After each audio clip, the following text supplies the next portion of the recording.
মরুর দেশ সৌদি আরব, এটি আপনারা কম বেশি সবাই জানেন। তো এখানে খাবার পানি এবং খাবার দুটোরই অভাব, বিশেষ করে পশু পাখির জন্য। তো কিছু কিছু ভালো মনের মানুষ রয়েছে, সে কারণেই সেই পাখিদের জন্য এভাবে খাবার এবং পানি রেখে দেন পাত্রে করে। তো এখানে অনেকগুলি পাখি খাবার খাচ্ছিল, পানি পান করছিল। তা দেখে আমি আপনাদের সাথে শেয়ার করার জন্য ভিডিওটি করলাম। আর তৎক্ষণাৎ পাখিগুলো উড়ে চলে গেছে। তো আসলে কতটা ভালো মনের মানুষ হলে এভাবে খাবার রেখে দিতে পারে। সব জায়গায়তে না, কিছু কিছু লোক রয়েছে যেনারা এভাবে খাবারগুলো রেখে দেয়। তো আপনারা যেদিকে চোখ যাবে শুধু ধুধু মরুভূমি। আর এইখানে আমাদের মতো প্রবাসী যারা রয়েছে, বিশেষ করে আজনবী, তাদের জন্য থাকার ব্যবস্থা করে দিয়েছেন এখানে, অর্থাৎ এই ঘরগুলো তৈরি করে ভাড়া দেয় প্রবাসীদের কাছে। তো এই ঘরগুলো একজন দেখাশোনা করে, পাকিস্তানি ভাই।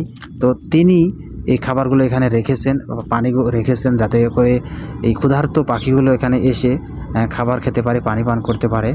তো তিনি আসলে কতটা ভালো মনের মানুষ এবং কতটা, আপনারা অবশ্যই জানিয়ে যাবেন।